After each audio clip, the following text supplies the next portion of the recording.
We're off to the left.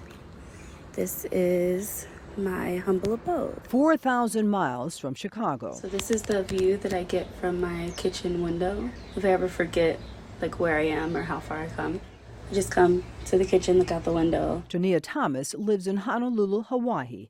She moved here a year ago. It's really cozy, it's really nice. It's a 1-bedroom. We spoke via Zoom. I don't know, I'm just in the happiest place I think I can be. She fled Chicago. After, from the assault and just the aftermath of that, the turmoil, rage keeps me up at night. We told you about Tonia's turmoil in our CBS Chicago series, Investigating Injustice. It revealed alarming data about black women in Chicago. They make up 16% of the population, yet represent 30% of crime victims. This is all the paperwork from the hospital. Tania was one of them. What happened to me, it won't go away. In 2021, she was drugged, then raped in a bathroom at a party. And I remember just trying to get out of the restroom, but I couldn't get out. The meeting on public safety is hereby called to order. A lot has happened since we last spoke with Tania. Black women represented 24% of property theft victims. CBS Chicago presented our findings to the City Council Public Safety Committee. As many of you have said, murders of black women go unsolved. We sponsored a resolution. And the mayor followed up with a promise to create a task force to really begin to dig in deeper of how the city of Chicago can show up to provide true protection for black women and black girls. When you hear the mayor, your thoughts? I feel like they should truly be listening to the victims. Tania feels like her voice was dismissed. She filed a police report, talked to detectives, prosecutors, provided evidence, but after 6 months, all they said was just at this time,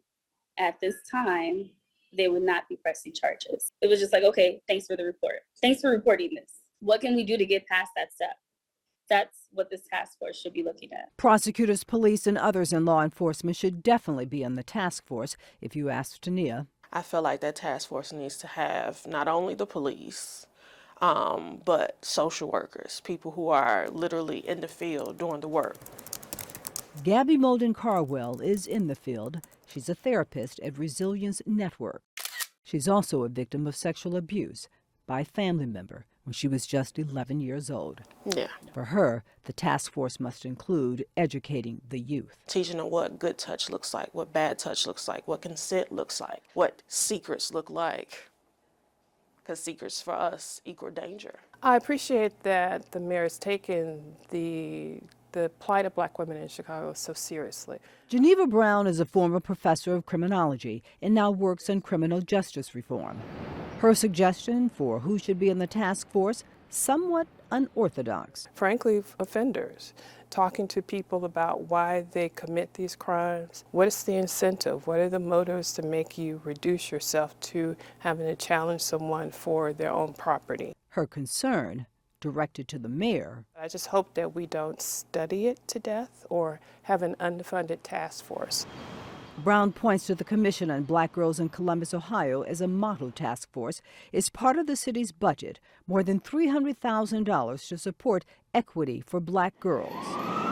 This has to be an ongoing, continual task force that goes on beyond, hopefully, whatever administration is in office, for this to be taken seriously. That is the hope of all the women. I think the concept of the task force is really excellent. Definitely needed.